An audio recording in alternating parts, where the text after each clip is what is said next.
ውድ ተመልካቾች ሰላም ጤና ይስጥልን ከኢሳት ነፃ የህዝብ ሚዲያ ባሳለፍነው ሳምንት ካሰራጨናቸው ዜናዎች መካከል አበይት የምንላቸው መራርጠን ወደናንተ የምናደርስበት ኢሳት ሳምንታዊ እነሆ ጀመረ ደረጀ ይልማነኝ አብራችሁን ቆዩ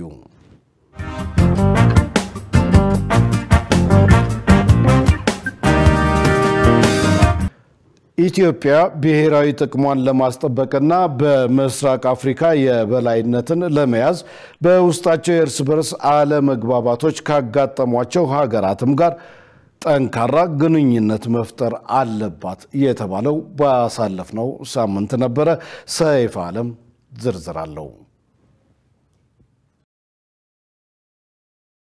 ተለዋዋጭ የፖለቲካ አሰላለፍና ያልተረጋጋ የፖለቲካ ስርዓት የሚታይበት የምስራቅ አፍሪካ ቀጠናዊ ችግሮችን የሚያባብሱ የውጭ ጣልቃ ገብ ኃይሎች መቋቋም የሚችል አቅም መፍጠር እንደሚገባ ይገለጻል። አሁን ደግሞ ከቀጠናው ውጭ ያሉ ፖለቲካዊ ውጥረቶች ለአካባቢው ተጨማሪ ስጋቶች መሆናቸው እየተነሳ ነው። ኢትዮጵያ በየጊዜው ለሚፈጠሩ አዳዲስ አለመረጋጋቶችና ውጥረቶች አልፎም የተለያዩ ግንኙነቶች የሚገዳደርና የሀገርን ጥቅም የሚያስጠብቅ አቅም መፍጠር እንደሚገባት ይነሳል። ለአካባቢው ስጋት የሆኑት የሽብርተኞች እንቅስቃሴና የውጭ ጣልቃ ገቦችን ለመቋቋም እንዲሁም ብሔራዊ ጥቅሟ ከማስጠበቅ አንጻር ኢትዮጵያ ያላትን የበላይነት ከፍ ለማድረግ ምን መስራት ይጠበቅባታል ሲል ኢሳት የውጭ ግንኙነት ባለሙያዎችን አነጋግሯል። ጠንካራ አቅም ካላቸው ሀገራት ባለፈም የውስጥ ችግሮች ካሉባቸው ሀገራትም ጥሩ ግንኙነት መፍጠር እንደሚገባ የሚያነሱት የውጭ ግንኙነት ባለሙያው አቶ ደያሙ ዳሌ ናቸው። በተራከሙ ሀገራት ጥቅም የሚፈልጉ ሀገራት በርካታ ናቸው። በቀጠናው እነሱን የሚመጥን ፖለቲካዊ አቅም መፍጠር ይገባል ብለዋል። ሶማሊያ ውስጥ አክቲቭ ከሆኑ ሀገሮች ጋር መተባበርን ይፈልጋል። ከግብጽ በቀር ሌሎቹ ከኛ ጋር የሚሰሩ ናቸው። ቱርክ ከኢትዮጵያ ጋር የምትግባባናት ሶማሊያ ውስጥ ካምፕ አላት። ዩናይትድ አረብ ኤሚሬትስ ሶማሌላንድ ውስጥ ካምፕ አላት። ከሷም ጋር መስራት ግዴታ ነው ለኛ። አልሻባብን ደግሞ ኢንዳይሬክትሊ ኢትዮጵያ ላይ ለማነሳሳት ሲደግፍ ይሆናል ብለን የምንሰጋው ያው ማንኛውንም ነገር የምትሰራው ኤርትራን ነው። ኤርትራንም ሞኒተር ማድረግ ይፈልጋል። ከዛ በተረፈ አስገራሚ ኃይል አስተላለፍ አሁን ያለው ኬንያ ራፒድ ሰፖርት ፎርስስ የሚባለውን የሱዳን አማጺ ቡድን አማራጭ መንግስት አቋቁሟል ብላ እየደገፈች ነው ያለች። የህዝብ ድጋፍ ያላቸውና የዲሞክራሲ አቅም የፈጠሩ መንግስታት የሌለበት አካባቢ ስለሆነ ችግሩ ከፍ ያደርገዋል። ስለሆነም የኢትዮጵያ የቤት ስራዋ ብዙ ነው ያሉት ሌላኛው የውጭ ግንኙነት ባለሙያው አቶ ኢያሱ ኃይለ ሚካኤል ናቸው። ኢትዮጵያና የቀጠናውን ሀገራት ተጽዕኖ ከፍ የሚያደርገው የጂኦፖለቲካል ሎኬሽን ወይም የመልክዓ ምድራዊ ጂኦግራፊ ወይም ኢትዮጵያ የምትገኝበት አቅጣጫ ኢትዮጵያ ብዙ ሀገራት የከበቧት መሆኗ በራሱ የፈጠረው ችግር አለና በዙሪያ ያሉ ሀገራት ደግሞ በጠንካራ የኮንስቲቱሽናል ዲሞክራሲ ወይም በኮንስቲቱሽናላዊ ወይም በዚህ በህገ መንግስታዊ የዲሞክራሲ ስርዓት ከመመራት አንጻር ከኬንያ በስተቀር ሌሎቹ በጣም ደካማና ወደኋላ የቀሩ ወይም ሊስተካከል የሚገባ የአሳታፊ የዲሞክራሲያዊ ስርዓትን ሊገነቡ የሚገቡ እንዲሆኑ ይጠበቃል። ከዚህ በተጨማሪም የኢትዮጵያ ውስጥ ችግሮች የሚፈልጉ ኃይሎች ይኖራሉ። ስለሆነም የውስጥ አለመግባባቶች ለመፍታት የተጀመሩ እንቅስቃሴዎች ተጠናክረው መቀጠል አለባቸው ይላሉ አቶ ደያሙ ዳሌ። ፎርማሊ የተጀመሩ ሂደቶች ያው እስካሁን የምናውቃቸው 3 ናቸው የተያዙ። ይሄ ሀገራዊ ምክክር ኮሚሽን፣ ትራንዚሽናል ጀስቲስ ሽግግር ወቅት ፍትህ እና ትግራይ ላይ ተጀምሮ የነበረው ዲሞቢላይዜሽን ዲስአርማመንት ዲሞቢላይዜሽን እና ሪኢንቴግሬሽን ከዛ በተረፈ ግንባር ለአንድ ውይይት ከታጣቂዎች ጋር የማድረግ ሙከራም ይደረጋል። ውጤት እያስገኘ አይደለም፣ ግን ድርድሮች ሁሉ ጊዜ ኦፕን መሆን አለባቸው። በትጥቅ ደረጃ ትጥቅ ያነሱ ኃይሎችን ወደ ሰላማዊ ጎዳና ማምጣት ያስፈልጋል። ይሄ ምንም ጎረቤት ጋር ችግር ስላለብን ብቻ ሳይሆን ለሀገራችን ሁሉና ለዜጎቻችን ሁሉና መካሄድ ያለበት ነው። የመካከለኛ ምስራቅ ሀገራት ከሌላ ጊዜ በተለየ መልኩ በምስራቅ አፍሪካ ፖለቲካዊ ውስጥ ጉዳዮች በመሳተፍ ላይ ስለሆኑ ኢትዮጵያ ብሔራዊ ጥቅሟን ሊያስጠብቁ የሚችሉ ግንኙነቶች መፍጠር እንዳለባትም ባለሙያዎቹ አንስተዋል። ዓለም በተለያዩ ችግሮች በመተፈተነበት በዚህ ወቅት የተሻለ መፍትሄ ለማምጣት የሃይማኖት ተቋማት ትብብርና አንድነት በእጅጉ ያስፈልጋል የተባለው በዚህ ሳምንት ነበር። የአፍሪካን ችግሮች ለመፍታት የሃይማኖት ተቋማትም እንደ መንግስት ባለ ቁመና የበኩላቸውን አስተዋጽኦ እንዲያደርጉ የሚያስችል ዓለም አቀፍ ጉባኤ ኢትዮጵያ ባዘጋጀችው መድረክ ተካሂዷል። ዝርዝር አለን። በቀጣይ መስከረም 2025 በደቡብ አፍሪካ በሚደረገው የቡድን 20 አባል ሀገራት ስብሰባ ላይ ሊነሱ የሚገባቸው መሰረታዊ ጉዳዮችን ለመለየት ያስችላል የተባለለት ዓለም አቀፍ ጉባኤ በኢትዮጵያ ሃይማኖት ተቋማት ጉባኤ አዘጋጅነት ዛሬ ተጀምሯል። ጉባኤው ዓለም በተለያዩ ችግሮች በተወጠረችበት ወቅት የሚደረግ መሆኑን የሃይማኖት ተቋማት ለንግግርና ለውይይት መሰባሰባቸው አስፈላጊ ነው ተብሏል።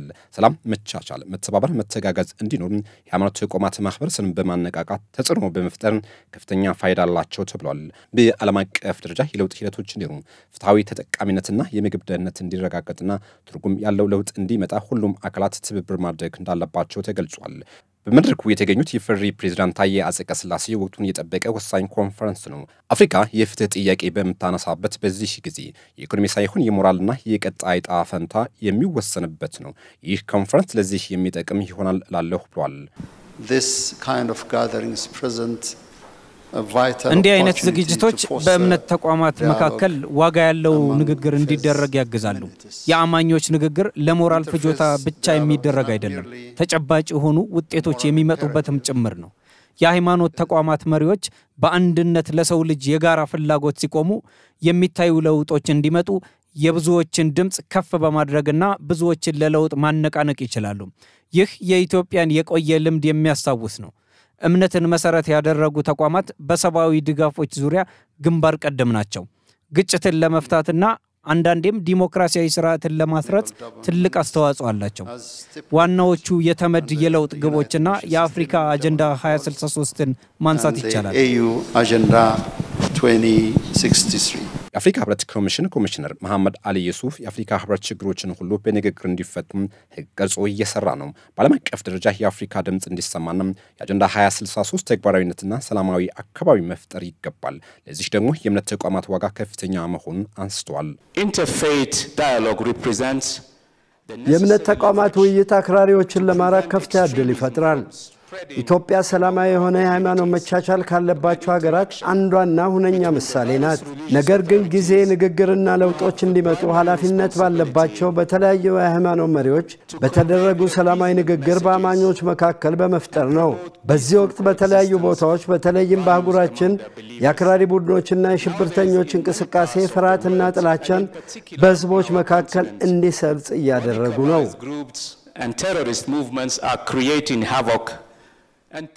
የኢትዮጵያ ሃይማኖት ተቋማት ጉባኤ ዋና ጸሐፊ ቀሲስ ታጋይ ታደለ የሃይማኖት ነጻነት በኩል የተፈቀደበትና የሚታይበት ሀገር ነው ኢትዮጵያ። ይህን ልምድና ታሪክ ሌላው እንድታሳይ የሚያግዝ ጉባኤ ነው ብሏል። የአፍሪካ አጀንዳ ከሃይማኖት ተቋማት ጋር በመተባበር የሚደረግ የሃይማኖት ምግባር፣ ሰላምና መከባበር ያለበት የሃይማኖት ተቋማት የሚጠበቅባቸው ያደርጋሉ። የአፍሪካ አጀንዳ 2063 ዲሳካ ይሰራሉ ብለዋል። ይህ መድረክ በሰላም ላይ የመጀመሪያ አጀንዳ አድርጎ የሚነጋገር ዓለም ውስጥ ያለውን ጦርነት እንዲቆም ወደ ሰላም ዓለም እንድትመጣ የሚመክር በክላይሜት ቼንጅ ወይንም የአየር ንብረት ለውጥ ላይ የሚመክር እንዲሁም የስደተኞችን የሚቆሙበት ሁኔታና በአገር ውስጥ ወጣቱ ሰርቶ የሥራ ዕድል ፈጠራ እንዲካሄድ የሚመክርበት የታዳጊ ሀገራትን አቅም እንዲያጎለብቱ የተባበሩት መንግስታት አባላት የሆኑ በተለይ የጂ20 የግሩፕ 20 አገር አባል ሀገራት በዚህ ጉዳይ ላይ ታዳጊ ሀገሮችን ወይንም ደግሞ በድህነት ውስጥ ያሉትን ሀገራት የሚመለከቱበት ሰብአዊ መብት አጠባበቅ ላይ የሚመክሩበትን አጀንዳ እንዲፈጥሩ የሚያመቻች ወይንም አመቻች መድረክ ተብሎ ነው የሚጠራው። የዓለም አቀፍ ተቋማት ተወካዮች፣ የሃይማኖት መሪዎች እና ከ200 በላይ ተሳታፊዎች የታደሙበት ጉባኤ ለ2 ቀናት እንደሚቀጥል ተገልጿል። ህወሓት ካለፈው ስህተትና ውድመት ሳይማር አሁንም ክልሉን ወደ ዳግም ጦርነት ለማስገባት የሚያደርገው እንቅስቃሴ ሊቆም ይገባል የተባለውም ባሳለፍነው ሳምንት ነበር። ወጣቶች በክልሉ ዳግም ጦርነት ይነሳል በሚል ስጋት ወደ ሌሎች አካባቢዎች እየሸሹ መሆኑን በክልሉ የሚንቀሳቀሱ የፖለቲካ ፓርቲዎችና ነዋሪዎች ለኢሳት የገለጹት በዚሁ ጊዜ ነበር። ገነት ዘዘው ያዘጋጀችውን ዮሐንስ ተስፋ እንደሚከተለው ያቀርበዋል። ቀደም ሲል በነበረው ጦርነት አሸባሪ ተብሎ የተፈረጀው ህወሓት ከፕሪቶሪያው ስምምነት ማግስት አዲስ የማሻሻያ አዋጅ ወጥቶለት እንደገና እንዲመዘገብ ተደርጓል። ይሁን እንጂ ህወሓት ከመዝገባው በኋላ የማስተካከያ እርምጃ ባለመውሰዱ ከፖለቲካ ፓርቲነት መሰረዙን የኢትዮጵያ ብሔራዊ ምርጫ ቦርድ ባወጣው መግለጫ ማሳወቁ ይታወሳል።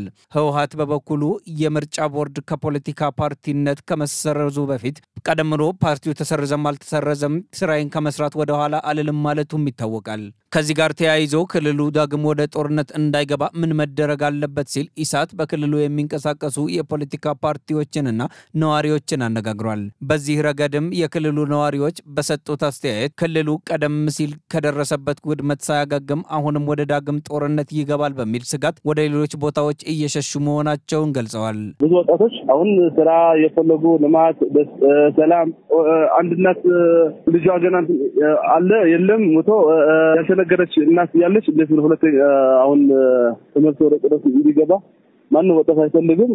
ወደ አፋር ክልል ወደ አዲስ አበባ ወደ መሀል ሀገር መሄድ ጀምሯል።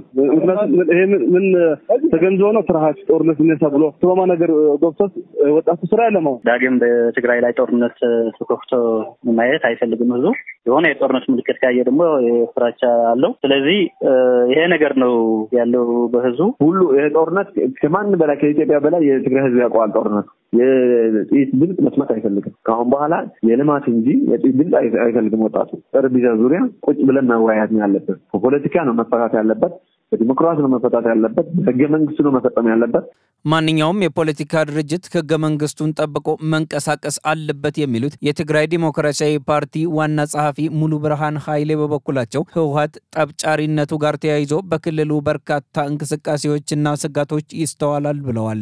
አያይዘውም ህወሓት ካለፈው ስህተትና ውድመት ሳይማር አሁንም ክልሉን ወደ ዳግም ጦርነት ለማስገባት የሚያደርገው እንቅስቃሴ ሊቆም ይገባል ብለዋል። ፓርቲው በውይይትና በድርድር በማያምንበት ሁኔታ የክልሉን ሰላም ለማስጠበቅ እሰራለሁ ማለቱ አግባብ አይደለም ይላሉ። በመሆኑም ህብረተሰቡ በአሁኑ ወቅት እያደረገ ያለው ሰላማዊ ሰልፍ ተጠናክሮ ሊቀጥል እንደሚገባና በተቃራኒ ሐሳብ የሚንቀሳቀስ ማንኛውንም ኃይል ማስቆም እንደሚገባ አቶ ሙሉ ብርሃን ተናግረዋል። ዳግም ጦርነት አንፈልግም፣ ወደ ግጭት እንዳያስገባን የሚል ሰላማዊ ሰልፎችን በሁሉም ዞኖች በሚባል እንቅስቃሴዎች አሉ። አሁን ህወሓት ከዚህ በኋላ ቢበቃውስ ህዝቡ ሀገራችንን አሁን ለተፈጠረው ሁሉ ዘርፎ ብዙ የሆነ ችግሮችን ምክንያት ፒኤልኤፍ ነው የሆነው። እንደሚታወቀው ከጦርነት ተያይዞ የሚመጣው አሁን በሀገር ደረጃ በክልል ደረጃ አሁን ህዝባችን በዚህ ለገባበት ምክንያት ቀውስ እና ጉስቁልና ዋናው ተጠያቂ ይሄ ቡድን ነው እና ይሄ ቡድን ደግሞ ካለፈው ስህተቱ ካለፈው ውድመቱ ሳይማር አሁንም ወደ ዳግም ግጭት ሊያስገባ በሚችል መልኩ እየተንቀሳቀሰ ነው ያለ። ይሄ በፍጹም መወገዝ ያለበት መደረግ የሌለበት ፒኤልኤፍ መብቃት ያለበት ድርጅት ነው። ሌላኛው የትንሳኤ ሰባ እንደርታ ፓርቲ ሊቀመንበር ከበደ አሰፋ በበኩላቸው በክልሉ ውስጥ ባለው ችግር ሳቢያ ነዋሪዎች የተለያዩ አገልግሎቶችን በሚፈለገው ልክ እያገኙ ባለመሆኑ የፌደራል መንግስት ከሌሎች ፓርቲዎችና ከህብረተሰቡ ጋር በመሆን የክልሉን ሰላም ማስጠበቅ አለበት ባይ ናቸው። ይሄ ፓርቲ ጉዳይ ነው፣ የአባላቱ ጉዳይ ነው። ፓርቲና የአባላት ጉዳይ ደግሞ ከህዝብ ጋር የሚያያዝበት መንገድ ስለሌለ ይሄ ቡድን ራሱ ከህዝብ መነጠል አቅቶት ሁልጊዜ ቢሆን እኔና ህዝብ አንድ ነን እያለ ማታለሉን ወደ ምን አይነት የከፋ ጦርነት እንዳስገባው የትግራይ ህዝብ ይገነዘባል። ከዛ በመነሳት በትንሽም ቢሆን መሞካከሩ ስለማይቀር ይሄ ፓርቲውና የአባላቱ ጉዳይ ስለሆነ ሌላው በዚህ መንገድ የተሳሳተ የህብረተሰብ ክፍል ይኖራል ብዬ አላስብም። የክልሉ ነዋሪ ሰላሙን በራሱ የሚያረጋግጥበት ምቹ ሁኔታ መፍጠር ይኖርበታል ሲሉ የፖለቲካ ፓርቲዎች በአጽንኦት ተናግረዋል። የአፋር ክልል መንግስት ሰራተኞች የእርከን ማሻሻያ ቢደረግም እስካሁን ክፍያ እንዳልተፈጸመ የገለጹት ባሳለፍነው ሳምንት ነው። ሰራተኞቹ በዋነኛነት የደሞዝ ማሻሻያው እንዲከፈላቸው እየጠየቁ መሆኑንና ክልሉ ምላሽ እያገኙ ነው ባላቸውም ዘርፎች ተፈጻሚ እንዳልሆነ ተናግረዋል።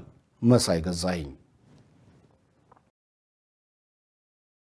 በአፋር ክልል የሚገኙ የመንግስት ሰራተኞች መንግስት የማክሮ ኢኮኖሚን ማሻሻያ ተከትሎ ያደረገውን የደሞዝ ጭማሪ የተከፈለን አይደለም በማለት ለኢሳት ቅሬታ ማቅረባቸው ይታወሳል።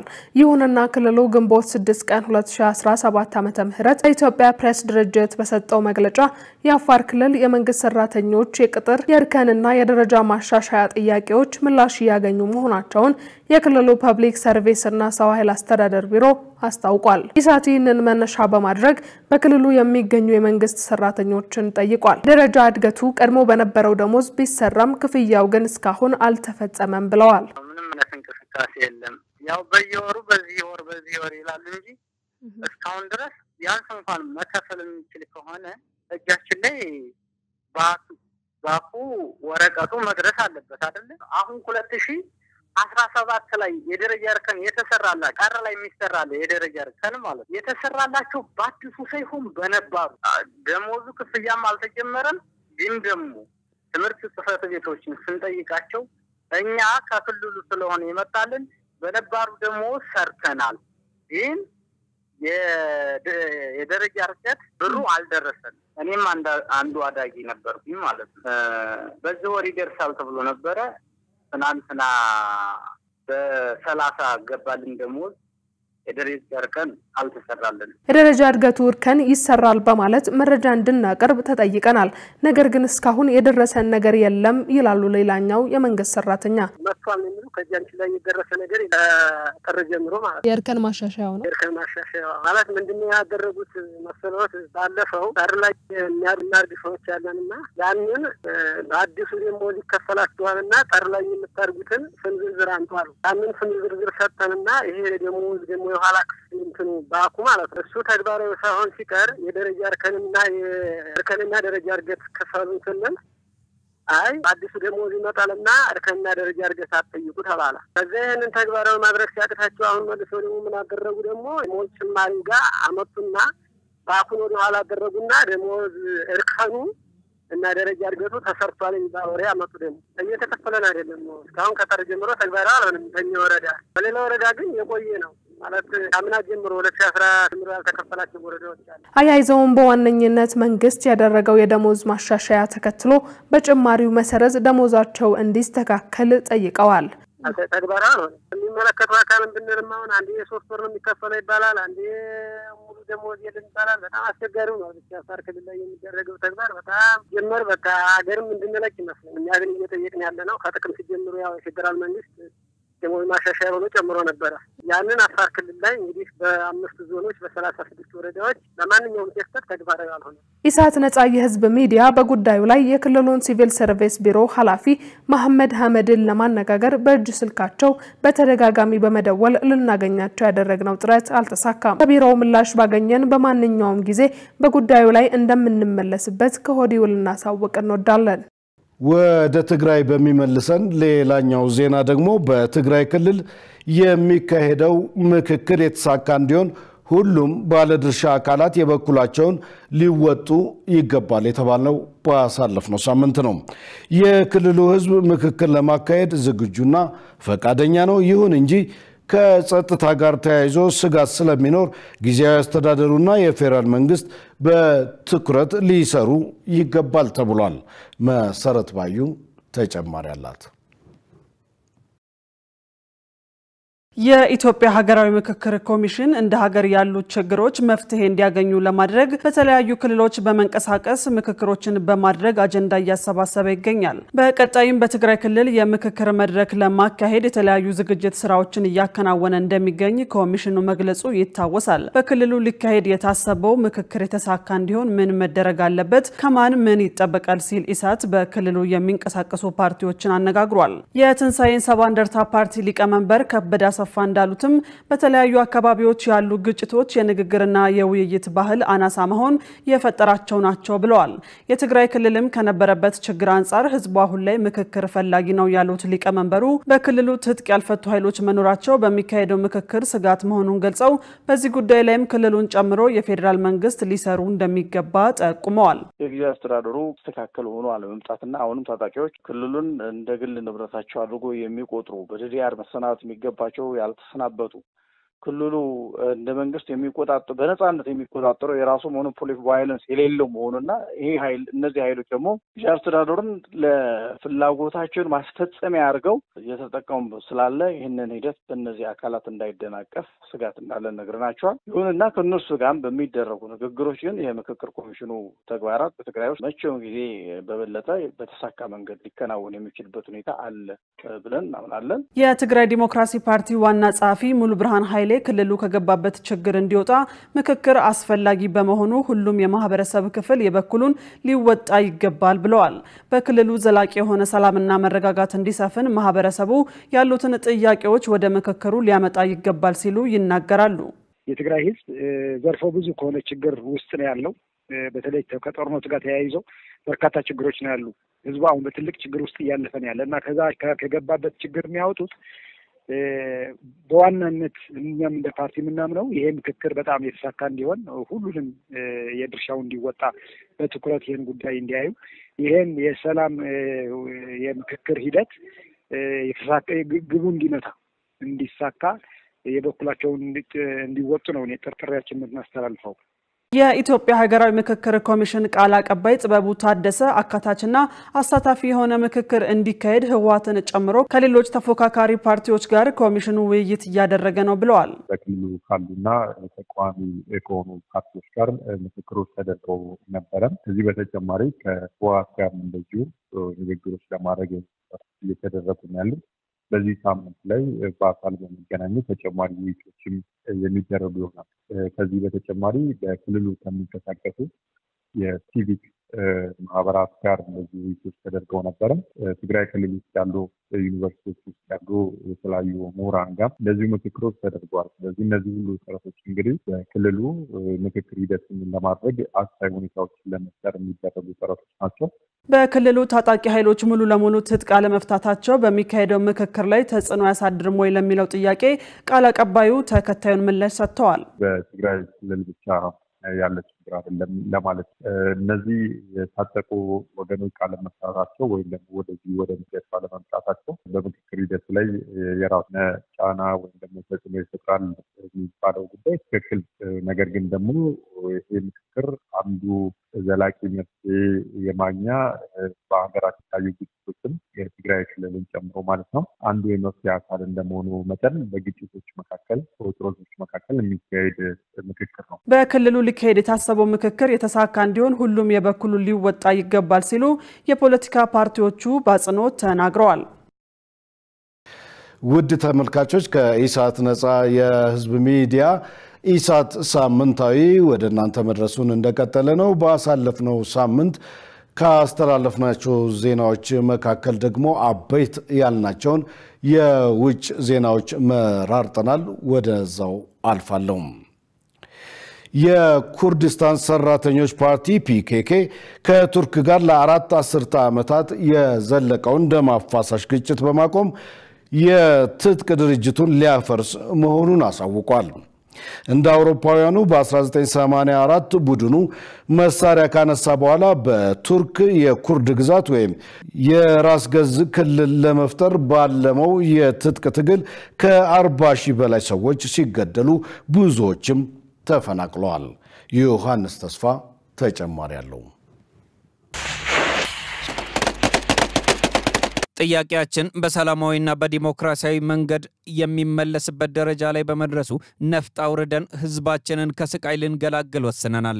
ይህ ለ40 ዓመታት ሲታገል ሲያዋጋና ሲያሸብር የቆየው የኩርዱ ታጣቂ ቡድን የምስራች ቃል ነው። የኩርዲሽ ሰራተኞች ፓርቲ ወይም ፒኬኬ በ1975 የተመሰረተ ሲሆን ቡድኑ መጀመሪያ ላይ ዓላማው ያደረገው የኩርዶችን ነጻነት ነበር። ነገር ግን በቱርክ ውስጥ ወደ 15 ሚሊዮን የሚጠጉ የኩርድ ዜጎች ራስን በራስ የማስተዳደርና የበለጠ ተጠቃሚነት መብትን ለማስፈን እንፈልጋለን ወደሚል ከባድ ግብ ተሸጋግሮ እንቅስቃሴውን አጠናክሯል። እንደ አውሮፓውያኑ በ1984 በቱርክ ግዛት ወደ 40 ሺህ የሚጠጉ ሰዎችን ሞት የመራውን አመጽ አቀጣጠለም። በቱርክና በምዕራባውያን አጋሮቿ በአሸባሪነት የተፈረጀው ቡድኑ አሁን ከአራት አስርት ዓመታት በኋላ ታሪካዊ ተልእኮውን አጠናቆ የኩርድ ጥያቄን በፖለቲካዊና ዲሞክራሲያዊ መንገድ መፍታት ወደሚቻልበት ደረጃ እንዳደረሰ እንዳደረሰ አስታውቋል።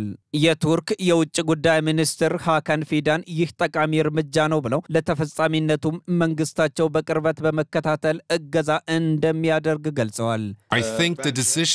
በተለይ በቀጠናው ዘላቂ ሰላምና መረጋጋት የበላይ ሆኖ እንዲቀጥል ፒኬኬ የወሰደው ውሳኔ ታሪካዊና ጠቃሚ ይመስለኛል። በእርግጥ ከዚህ ውሳኔ በኋላ መወሰድ ያለባቸው ተግባራዊ እርምጃዎች አሉ። እናም እነዚህን በቅርብ እንከታተላለን። የፒኬኬ መሪ አብዱላህ ኦካላን ላለፉት 25 ዓመታት በእስር ላይ ይገኛል። በየካቲት በሰጠው መግለጫም የኩርድ ትጥቅ ትግል ያለፈው ክፉ ዘመን ውጤት መሆኑን አስታውቋል። የኦካላን ጥሪ ቡድኑን ለመበተን ከተስማማ ነፃነት እንደሚሰጠው ከመንግስት በኩል ከተገለጸ በኋላ የመጣ ነው። ኩርዶች በሚኖሩባቸው ሀገሮች ሁሉ በዲሞክራሲያዊ ሂደት ውስጥ በመሳተፍ መብታቸውን እንዲጠይቁ አሳስቧል።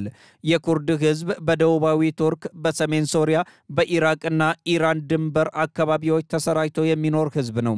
ኦካላን ለሰጠው መግለጫ ተግባራዊ ምላሽ ለመስጠት ፒኬኬ ባለፈው ሳምንት በሰሜናዊ ኢራቅ ጉባኤ ያካሄደ ሲሆን ቡድኑ ድርጅታዊ መዋቅሩን ራሱ ኦካላን በሚመራው ተግባራዊ ሂደትና ተግባራ ለመበተን ወስኗል። በደቡብ ምስራቅ ቱርክ የምትገኘው የኩርድ ከተማ ነዋሪዎች የፒኬኬ ኩርዲሽ ታጣቂ ቡድን ከ40 ዓመታት ግጭት በኋላ የትጥቅ ትግሉን ማጠናቀቁን ሲሰሙ ይህን ብለዋል። ዛሬ ጠዋት ወደ ጎዳና ወጥቼ ነበር። በሰዎች ፊት ላይ ደስታን ተመልክቻለሁ። ምን እንደተፈጠረ ስጠይቃቸውም ሂደቱ መጀመሩን አበሰሩኝ። በጣም ተደስተናል። በፈጣሪ ፍቃድ ሂደቱ ይቀጥላል። ሁላችሁም ይህን ድባብ አይታችሁታል። አምላክ ቢፈቅድ ሰላም ይሆናል። እኛ የኩርድ ህዝቦች ጦርነቱን ደግፈን አናውቅም። የቱርኩ ፕሬዝዳንት ረሲፕ ጣይብ ኤርዶዋንም ዜናውን በደስታ ተቀብለውታል። ፒኬኬ ራሱን አፍርሶ መሳሪያዎቹን ለማስረከብ መወሰኑን አስታውቋል። ውሳኔው የሀገራችንን ደህንነት፣ የቀጠናችንን ሰላም፣ የህዝባችንን ዘላለማዊ ወንድማማችነት ከማጠናከር አንጻር ጠቃሚ ነው ብለን እናምናለን። የቱርክ ጦር ከቅርብ ዓመታት ወዲህ ፒኬኬንና ተባባሪ ቡድኖቹን ክፉኛ እያዳከመ ቆይቷል።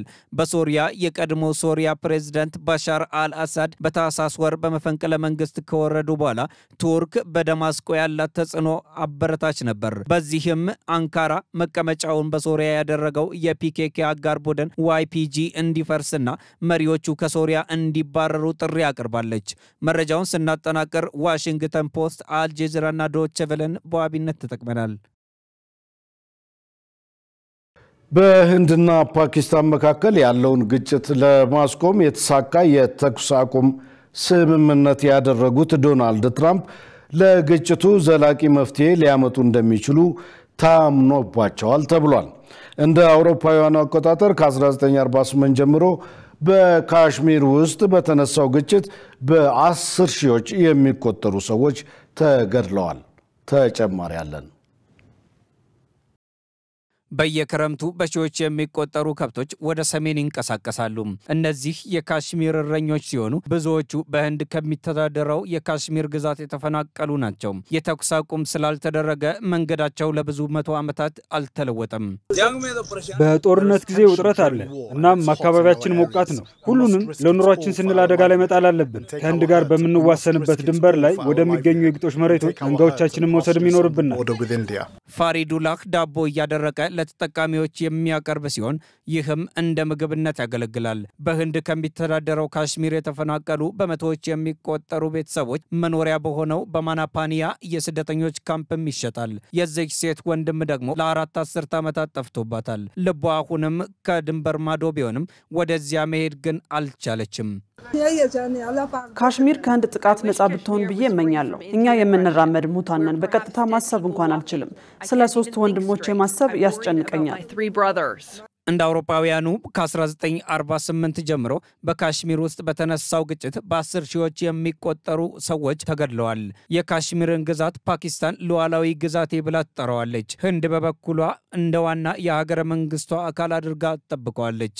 ይህ ወቅት ለድርድር ሊሆን እንደሚችል በትራምፕ አስተዳደር ምልክቶች የታዩ ሲሆን የሆነ አይነት የመፍትሄ ተስፋ አለም። ህንድ ካሽሚርን እንደ ውስጥ ጉዳይ ለማወጅ ማሰባ በፓኪስታን ዘንድ ተቀባይነት የሌለው ነበር። ነበር። ይህም አለመግባባቱን በተለያዩ የተባበሩት መንግስታት ድርጅት ውሳኔዎች መሰረት መፈታት እንዳለበት አሜሪካ ታምናለች።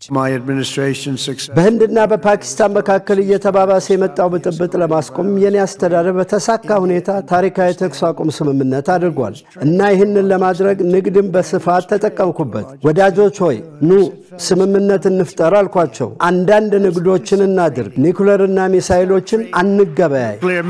በሚሳኤልና በቦምብ በመታመሰው ግዛት ሌላ ትውልድ የካሽሚር ልጆች እያደጉ ነው። የ12 ዓመቱ ታዳጊ መንግስት የመጨረሻውን መፍትሄ ከመስጠት ይልቅ የተኩስ አቁምን መቀበሉን ተችቷል። በሁለቱም በኩል ያሉት ካሽሚሮች ሙስሊሞች ናቸው እና ሁለቱም ወገኖች አንድ ላይ ቢሆኑ እመኛለሁ። ወደፊትም ከድንበር ማዶ ያሉት ካሽሚራውያን ነፃነታቸውን እንዲያገኙ ተስፋ አደርጋለሁ። የአሁኑ ጦርነት ቆሟል። ነገር ግን የእርስ በርስ ጦርነት ጠባሳ ሊፈወስ የሚችለው በካሽሚር ህዝብ ፍላጎት መሰረት ዘላቂ ሰላምና የካሽሚር አለመግባባት መፍትሄ ሲሰጠው ብቻ ነው በማለት ብዙዎች ለሁለቱ ሀገራት ዘላቂ ሰላም እየጮሁም ይገኛሉ። መረጃውን ስናጠናቅር አልጀዚራ፣ ኢንዲያን ታይምስ እና ሌሎችን በዋቢነት ተጠቅመናል። ውድ ተመልካቾች ከኢሳት ሳምንታዊ ለሰዓቱ የያዝናቸው አበይት ዜናዎች የእስካሁኖቹ ነበሩ። ከዜናው ጋር ደረጀ ይልማ አብሬ ቆይቻለሁ። ሰናይ ጊዜ